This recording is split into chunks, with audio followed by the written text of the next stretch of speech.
Assalamualaikum warahmatullahi wabarakatuh. Jadi kali ini penulis mau bahas soal bulan ya. Ah, untuk bahasan kali ini khusus soal rasio. Jadi ada yang berpendapat bahwa yang namanya rasio bulan itu tergantung dari harganya. Jadi entah kayaknya yang mahal itu rasionya 50%, yang murah 30%. Ya harus dikoreksi ya.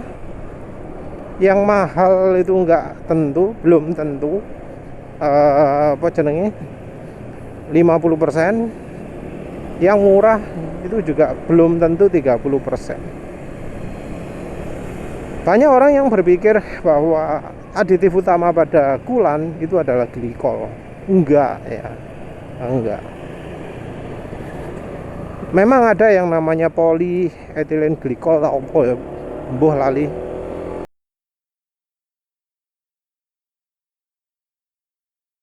Setahu penulis ya, yang namanya glikol itu merupakan bahan dasar dari kulan dan harganya sebenarnya tidak mahal.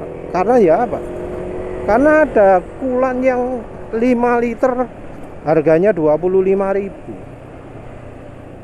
Masa saya harus dianggap bahan mahal sih ya? Kalau ada yang jualan 25.000 5 liter, kan artinya murah tuh etilen glikol.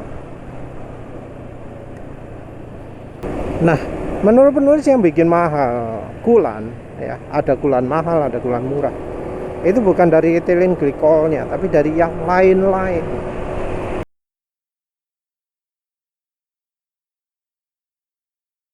Yang lain-lain ini macam-macam. Ada anti karat, ada yang meningkatkan heat transfernya, meningkatkan daya hantar panas, ada yang meningkatkan titik didihnya.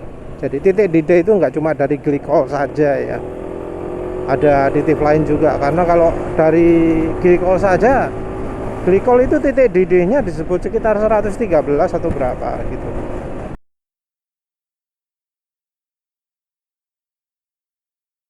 Jadi kalau ada kulan yang suhu titik didihnya lebih dari 113, itu bukan karena bukan karena etilen glikolnya atau bahan glikolnya banyak, tapi ada aditif lain.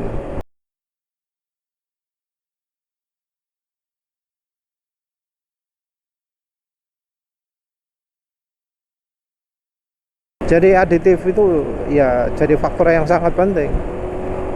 Tentu ya seperti halnya oli, kalau kulan banyak aditifnya, maka umur bisa lebih pendek. Apalagi kalau kemudian ada partikel logamnya.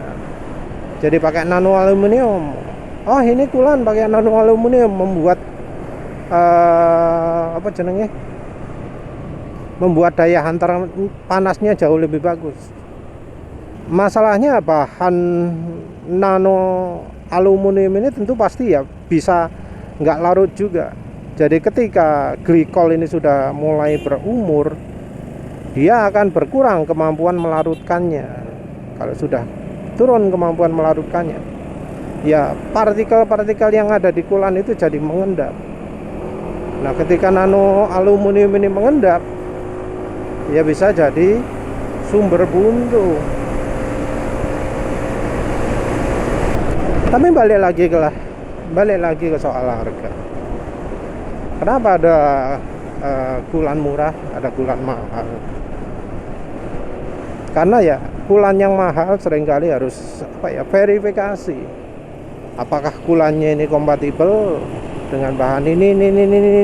Karena salah satu yang harus jadi syarat kulan itu adalah kompatibel dengan seal. Ada yang ya nggak cocok dengan seal merek ini, ada yang nggak cocok dengan seal merek ini. Ini tergantung dari aditifnya.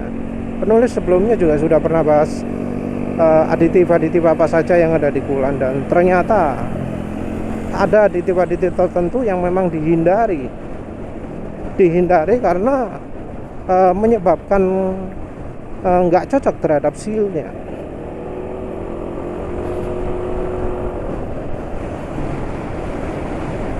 Ya namanya kulan itu ya nggak cuma untuk memindahkan panas toh, tapi juga gimana caranya awet, gimana caranya tidak merusak seal, gimana caranya tidak merusak komponen-komponen lain.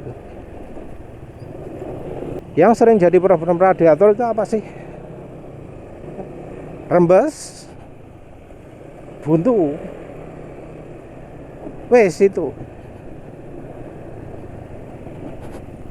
Yang bikin mahal itu adalah karena ada biaya riset untuk ya gimana caranya kulan ini nggak bikin rembes, kulan ini nggak bikin buntu.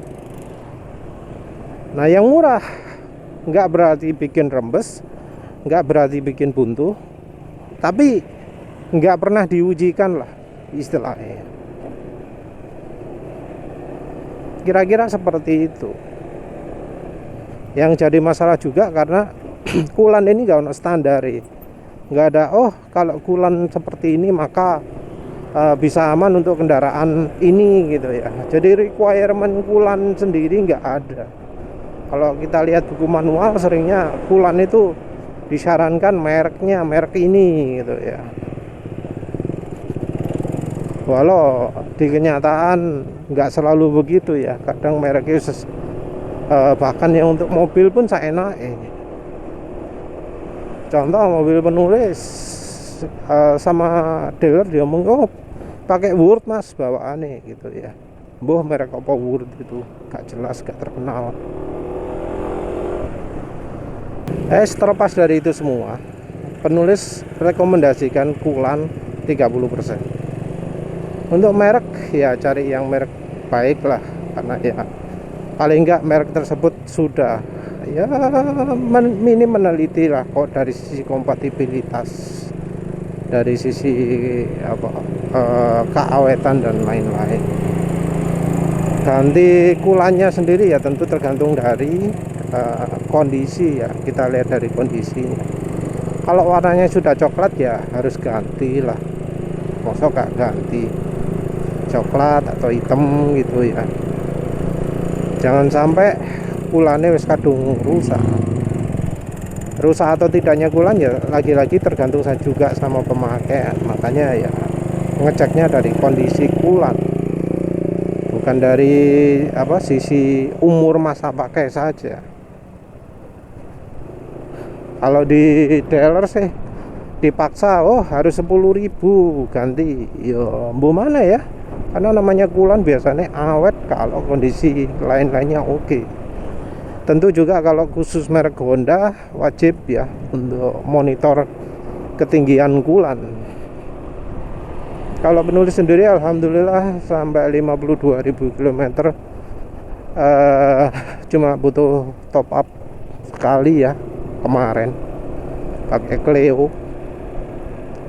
sudah L, tak tambahi sampai H, mungkin lebih. Warna kulannya sendiri masih ketok hijau ya, harus ketok coklat ya, habis itu betul-betul waktunya ganti. Jadi kalau kulan itu kalau sudah tepat nggak rembes ya, awet. Juga tentu olinya ya, karena ada seal kulan yang ada yang kena sama oli mesin juga. Kalau oli mesin ini bikin seal rembes ya bakal masalah juga. Ya wes lah, itu saja. Terima kasih sudah menonton. Assalamualaikum warahmatullahi wabarakatuh.